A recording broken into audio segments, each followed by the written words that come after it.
I'll beat you like a woman and beat you like a man. When you bow your heads in prayer, you see the blood on your hands.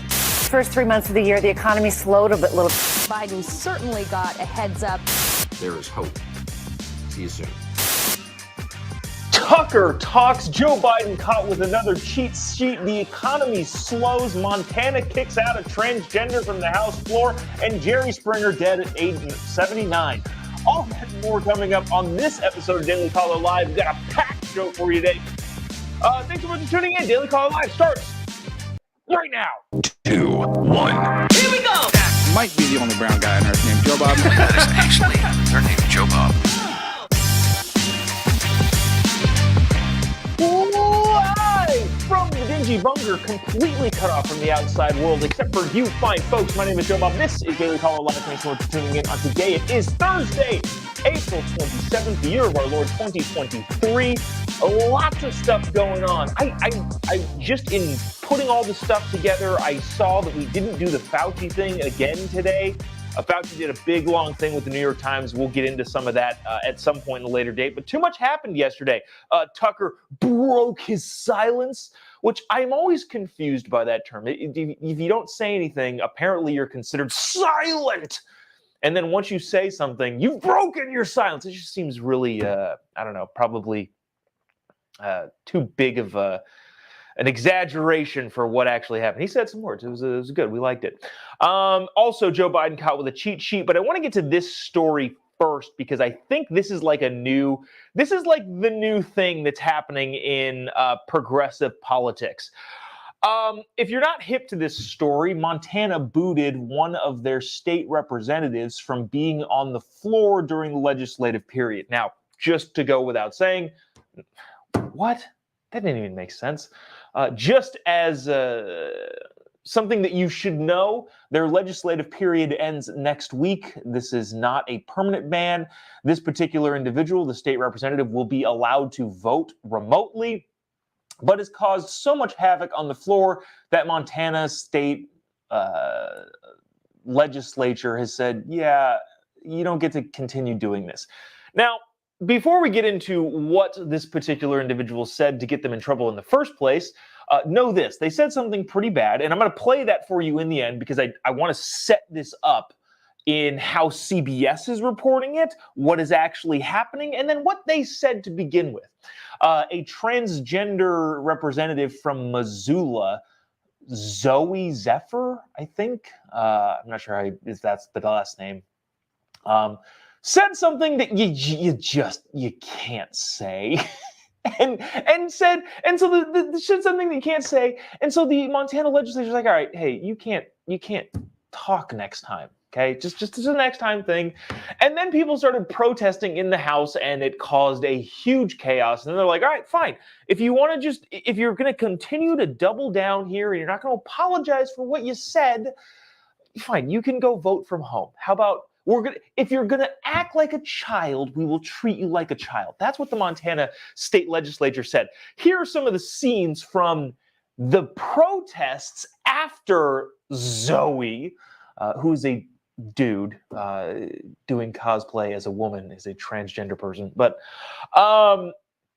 here's some of the scenes from this is very, very similar to what the Tennessee people were doing. Oh, and what the main point I was making here is this is a new thing in progressive politics. Break the rules, and then when you get punished for breaking those rules or are held accountable for your actions, as any adult should do, you play the victim. Again, any adult in the room, anyone having a grown-up conversation would go, yeah, you broke the rules and here's the consequences. Then they go, I'm being victimized. How is this possible? What is this so unfair? Here are some of the scenes from inside the Montana state legislature just a couple days ago that prompted the vote to remove Zoe from the floor. Check it out.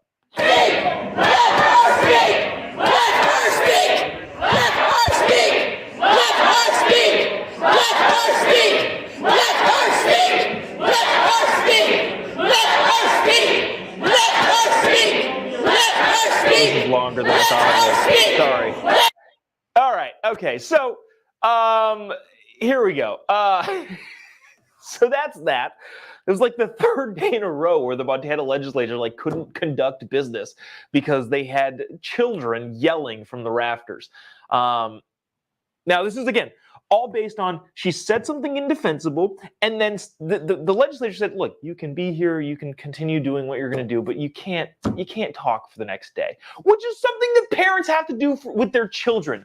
Remember when you had to go sit on the stairs during dinner because you said something stupid and you just weren't allowed to talk for a little bit? Like that's a thing that you do to a child who says something indefensible. But here's how it was covered on CBS. Now, to their credit, at the end of this big long segment, it's like 4 minutes long, they do play what Zoe actually said, but it's not until the very end. That's what I want you to keep in mind here. Watch the beginning of this clip, and they're doing the same thing as the Tennessee legislature people are doing. They're just protesting. I can't believe that you can't protest. No. You broke decorum, and that's against the rules, and you're being held accountable for the rules. Watch this and see if you notice, hey, they don't mention it at the very beginning, what Zoe said. They just say, well, speaking out against a bill and the Montana Republicans. Rah, rah, rah, rah. Watch this. It's almost comical. Now to Montana and the growing outrage over the treatment of a transgender lawmaker. Public protests in the legislature were met with police in riot gear on Monday. This was the third straight session that Democratic State Representative Zoe Zephyr was barred from speaking over a comment she made about a bill to ban gender-affirming care. She now says she could face censure or expulsion from the chamber later today. Oh, no. Wait. Did they mention what she said? All right. Okay, cool. At the hands of the Republican majority. Meg Oliver has more on this story. Standing defiantly Monday, Montana House Representative Zoe Zephyr raised her arm holding a microphone to amplify the voices of her supporters, demanding she no longer be silenced. Yeah, and then that thing goes on and on and on. And then they do at the very end play what Zoe said and then have a news clip of Zoe saying, I'm not backing down, I'm not apologizing for that. All right, so without further ado, and here's the thing. I want to set this up well. Politics on TV is not how the government works. For example, Chuck Schumer and Nancy Pelosi get up at podiums, and so does Kevin McCarthy and Steve Scalise, and all of the Democrats and the Republicans get up on their respective podiums and say, these people are trying to ruin America. And that's for the TV, that's for the cameras. In the actual meetings and negotiations, they're very cordial with each other. They go, yeah, I can give you this, I can't give you that, I can do this, I can do that, I'm going to get killed for this, but maybe we can... They talk like normal people. On the floor of any legislative body is different than being in front of the cameras. And I'm not saying what they're saying in front of the cameras is a good thing. In a lot of ways, I think the rhetoric is way overheated and not cool for what's happening in society and the government as a whole. I think that's a big problem across the board. But what you say on the floor of the legislature is not what you should, does not have the same rules as what you can say in front of the cameras. With that context in mind, watch this. And the only thing I will say is if you vote yes on this bill and yes on these amendments, I hope the next time there's an invocation, when you bow your heads in prayer, you see the blood on your hands. All right, so Montana was saying, hey, maybe let's not mutilate the bodies of children. Maybe this whole gender-affirming, quote-unquote, healthcare, which is, they're very good at the language thing. Maybe that's not something that we should do. And what you're talking about is, again, mutilating the bodies, whether it be chemically or surgically, of children. Maybe let's not do that. Seems very, very reasonable. And then Zoe said, the next time you're doing an invocation and you bow your head in prayer, I want you to see the blood on your hands.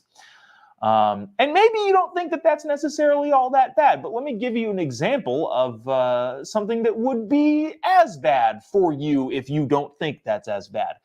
Let's pretend that, I don't know, some Republicans said that about some Muslim congressperson or state legislature. You think that that would fly and be okay?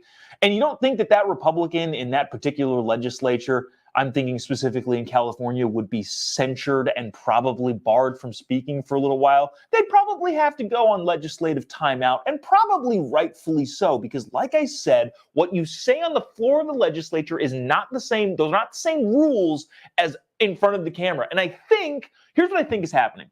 I think there's a bunch of new people who are like brand new to politics who don't understand the rules of decorum within the actual governance buildings that they hold office in. I think they've been brought up in this world and somehow ran for whatever seat, and then they won because we don't have to get into the reasons why they win in the various places, but they take that online internet fake pent-up fervor and then take it to the floor where actual business is being conducted, and they spew their nonsense, breaking all kinds of decorum rules, and they have no idea how the system that they're now tasked with operating works, and therefore say dumb things and spout off their mouths and get held accountable for it and punished for it. So if you're saying, well, what Zoe said wasn't that bad, yeah, on the floor of a legislative body, yes, it is.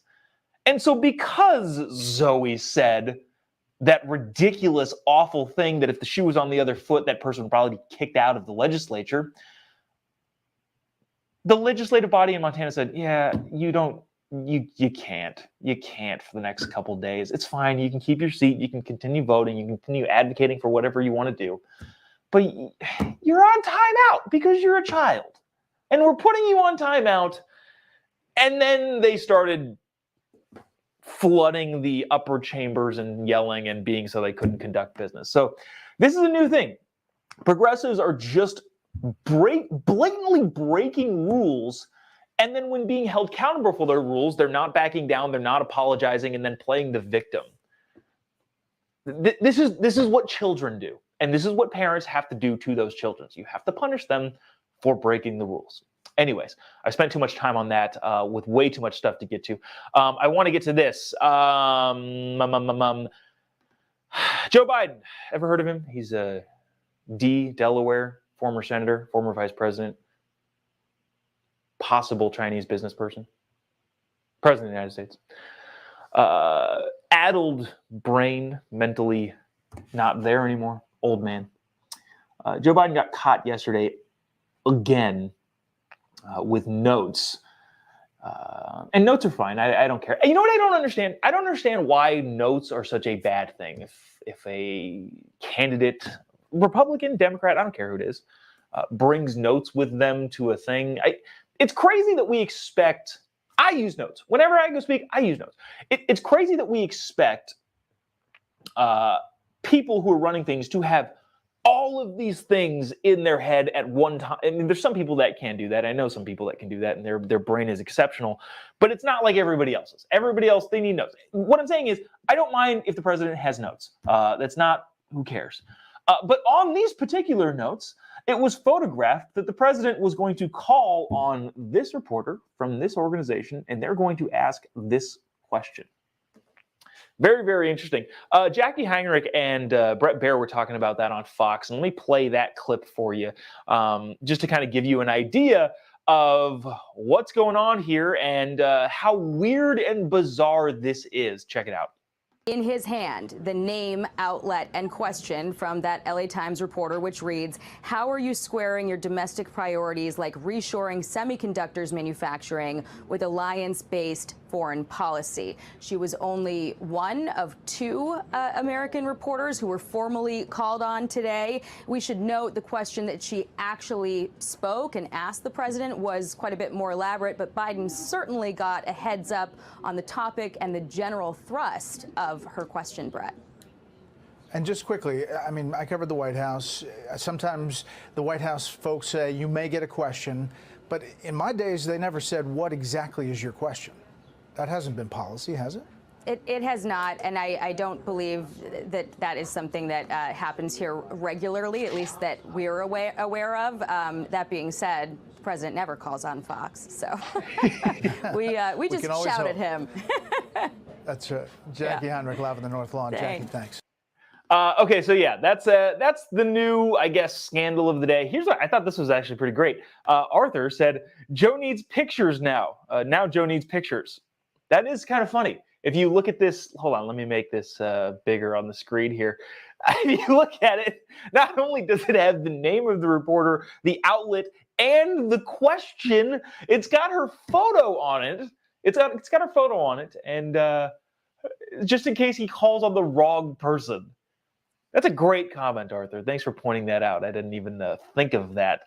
But yeah, that is what it is. Let's see. Let's get to this. We won't spend a ton of time on this, but this is just kind of interesting. Tucker broke his silence. He's hanging out. Didn't feel like saying anything. And now all of a sudden he talks. And now it's breaking silence. I guess in theory that is what actually happened, but I don't know. The rhetoric here is just overblown to so many extents. Yeah, Tucker posted a video yesterday. The last time I checked across the platforms, it had like 50-something million views. And then somebody screenshotted a clip of the CNN ratings, and there was like 450,000 people watching in primetime, which is like not good at all. But anyways, Tucker broke his silence yesterday and said some interesting things. Whether you agree with Tucker or not on his conclusions to things, I think his sentiment is pretty spot on, just in terms of like, look, there shouldn't be this fear amongst people to say what they believe to be true. And also, you're not working in a functioning society if no one can question what the standard is or what the main narrative is. I'm not going to play the whole clip for you. It's 2 minutes long, but you can go find it wherever you find it. But this is the tail end of it. I don't know. Thought this would be interesting for you. Check it out. This is Tucker. Our current orthodoxies won't last. They're brain dead. Nobody actually believes them. Hardly anyone's life is improved by them. This moment is too inherently ridiculous to continue, and so it won't. The people in charge know this. That's why they're hysterical and aggressive. They're afraid. They've given up persuasion. They're resorting to force. But it won't work. When honest people say what's true, calmly and without embarrassment, they become powerful. At the same time, the liars who've been trying to silence them shrink, and they become weaker. That's the iron law of the universe. True things prevail. Where can you still find Americans saying true things?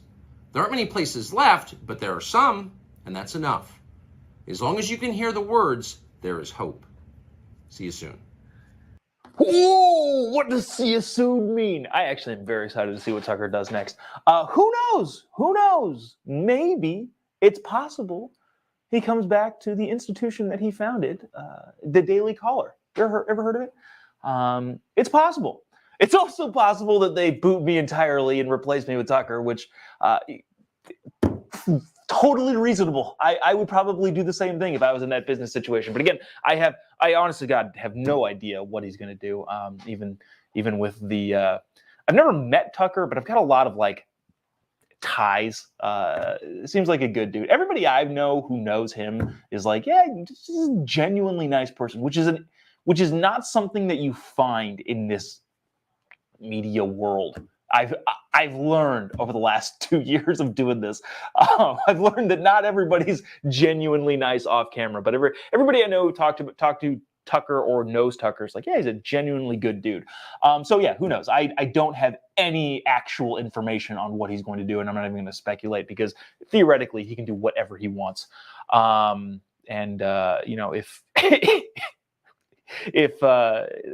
yeah, he can do whatever he wants. Let's get to this. The economy, numbers came out for the economy on today, and it not great. Not great if we're being honest, and we're being intellectually honest here, and this is what we try to do here. Obviously I have a perspective on things, but I don't try to just go completely to the one side just because that's the right thing to do. What I'm saying is when Joe Biden takes credit, or Trump or Obama or any president takes credit for the economy and then avoids blame for the economy when it's bad, if they take credit for it when it's good and they avoid blame when it's bad, that's all stupid. All of it is dumb, unless they can point to specific policy things that made the economy do what it did. In this particular instance, Joe Biden has been touting, look at how strong the economy is, which is not a good thing if inflation is where it is. Not to get into the complexities of it, but the broad strokes is that when the economy is great and humming, that's good. The problem is inflation is through the roof, which is bad. So in order to make inflation go down, we need to slow the economy. So therefore, bad numbers in the economy are good, kind of. But nobody's going to get into that nuance. They just want to either take credit or avoid blame. Joe Biden has been taking credit for increases in the GDP every quarter when it has happened and said, no, this is Trump's fault whenever the economy goes down. I would almost guarantee you today, at some point, if Joe Biden wanders aimlessly to a microphone, he will say, the job reports or the economy is down mostly to the MAGA Republicans took control of the House, and that's why the economy is seeing a downturn. In all honesty, unless there's a specific policy, the president has almost nothing to do with the good job number or the good economy or the bad economy. And in order to tamp down inflation, the Fed is looking to slow the economy down. So, in effect, in order to get rid of rampant inflation, the economy going down is what's supposed to happen. I don't want to say it's a good thing or a bad thing, because I'm not enough of an economist to pretend to know what's good and what's bad. But as far as I know, to get inflation down from the record high numbers that it continues to be, the economy has to slow down in order for money to stop changing hands so quickly and therefore things being more expensive. I had this clip from CNN. I'm not going to play it. It doesn't actually really matter because I do want to get to this. Oh, geez, there's more stuff we got to get to. I want to get to this. We didn't talk about this on Monday when it happened, but Joe Biden had the folks that got booted from the Tennessee state representatives at the White House and sat in the Oval Office and talked to them. Now, of course, the pretty easy thing to get to is, well, did he have any of the victims of the shooting from Nashville? Did anybody go visit them? Kamala Harris went to Tennessee. Joe Biden invited these three dum-dums to the White House. This is basically the same thing. The same story we were talking about in Montana. These guys broke all of the rules, broke decorum, took over the state legislature, and the state legislature then said, yeah, you can't do that. If you're going to act like a child, we're going to banish you from this chamber. And that's exactly what they did. They were reinstated by their communities, which is fine. They get to do that. But the Biden administration has been making a huge deal about these three chuckleheads and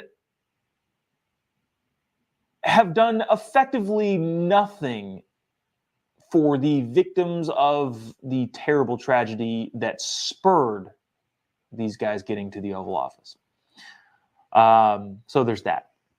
But that's not the story I wanted to talk about. The story I wanted to talk about is that Joe Biden, the administration, is currently suing the state of Tennessee over their Senate Bill 1. Let me find this article. I kind of rushed to put this together because I thought it was interesting, but also, here we go. The Department of Justice, this is from Axios, filed a lawsuit on Wednesday challenging Tennessee's new law that would ban gender-affirming care for minors, which is due to take effect July 1st. In other words, Joe Biden is suing the state because he apparently got brainwashed so hard by all of his super progressive, super woke millennial Gen Z staffers that being able to mutilate the bodies of children is fine, that he's now suing the state of Tennessee, an independent body that makes their own rules and is allowed to make their own rules, in order to stop what I think 90% of Americans would call a thoroughly reasonable rule. Hey, maybe let's not chemically or surgically ruin the bodies of children. How about we don't do that? Does that seem reasonable? I think you ask that to 90% of Americans. You sit them down and say, "Hey, this thing right here, what do you think?" It's not like, I don't know, a hot topic in terms of, it's a hot topic, but it isn't one of those like, well, half the people think this and half the people think this, and it's pretty evenly split, and it's kind of difficult to figure out what the solution is. No. If you actually sat any American down, I live in California. I have pretty absurdly liberal friends. And of those liberal friends that I have, the overwhelming majority of them on this particular issue of, do you want to chemically or surgically mutilate the bodies of kids? They're like, yeah, I'm pretty uncomfortable with that. I'm not cool with that. The overwhelming majority of Americans are there of like, no, let's not do that. That's crazy. Let's go ahead and ban the surgical or chemical mutilation of kids. Let's not do that.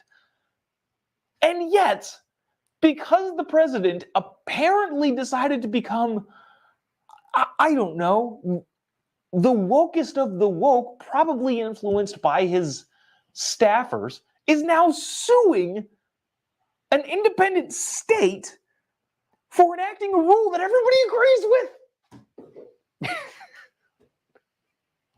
What a crazy time to be alive. I have a clip. You don't need to see that either. You know what? Because I really want to get to this clip. I want to get to this Jerry Springer clip.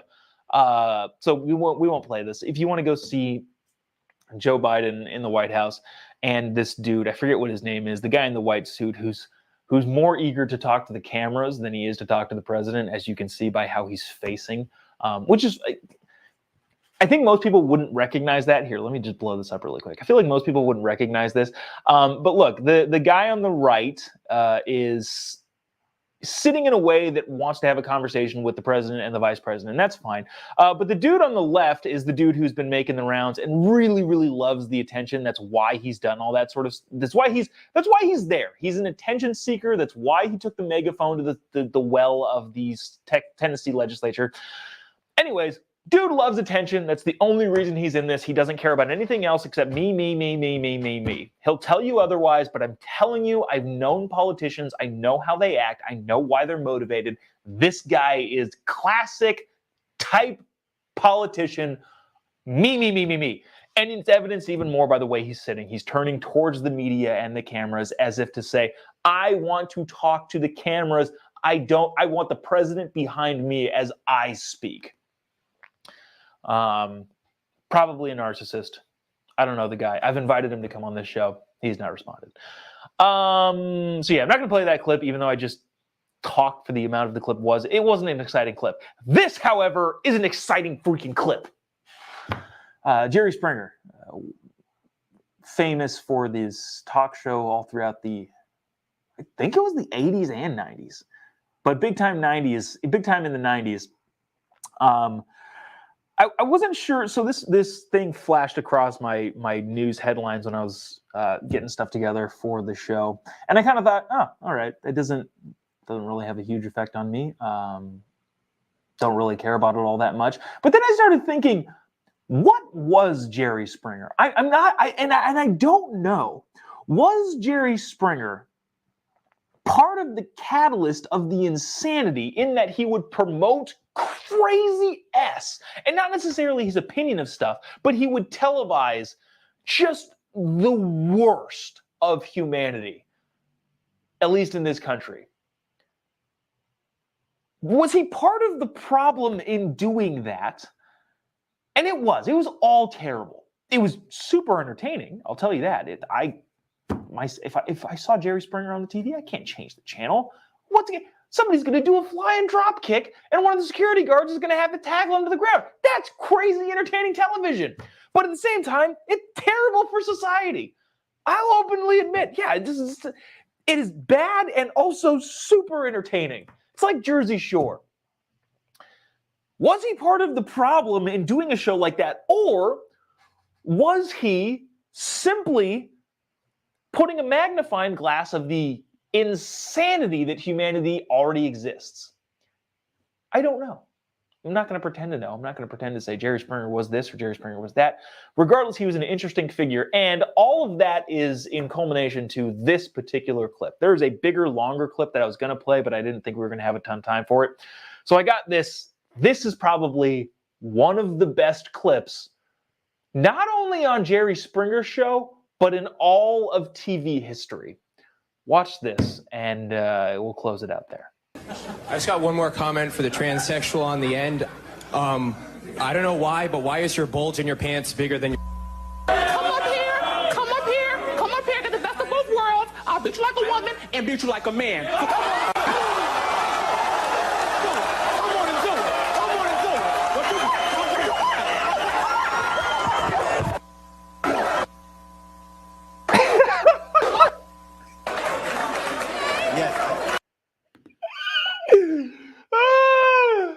Come up here, I'll beat you like a woman, and then I'll beat you like a man.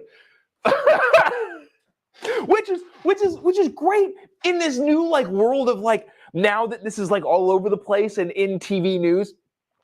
It's interesting to see, not interesting to see, because we all know that the voices that trans people use are like mimicking what they think.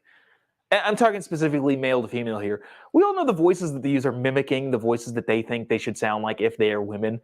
But in reality, as evidenced by this clip, they still got those deep voices. But really, they talk like this because it makes it seem more womanly, that's bizarre. I almost, actually, I don't know, maybe I do. I almost trust the trans people who use their normal voice more than the people that try and fake it, knowing that they're putting on an act the entire time. I feel like, I don't know, I think that's how I think. I haven't really thought about this a lot, but I think I probably trust the trans people more that just, yeah, this is it. This is what I'm doing. As opposed to, I don't know. The whole thing is such a mess. But anyways, Jerry Springer highlighted the craziness that surrounded our culture. And I don't know if that makes him a villain or it makes him somewhat of an investigator of society and culture. An anthropologist, if you will. But who knows? Anyways, I haven't been great at getting to the comments in the last couple of days, but I don't know. Had a lot to say. So appreciate you sticking around, tuning in. There's that clip. Appreciate you sticking around, tuning in. For those of you who watch each and every day, really appreciate you doing that. If you haven't already, give me a follow on any of your social media platforms. Just type in JOBOB. You'll be able to find me pretty much anywhere. And we will see you, let's see, tomorrow. I will be on, this is going to anger a lot of you. I'm going to be on Fox tonight with Trace Gallagher on Fox at night. I think it airs 9. Second's probably like 9:30 Pacific time, 11:30 Eastern time, or wow, 12:30 Eastern time. But for those of you who have canceled your Fox subscriptions, sorry. Well, we'll connect otherwise in another place. Anyways, appreciate you sticking around, tuning in. We'll see you tomorrow, same time, same place. God bless America.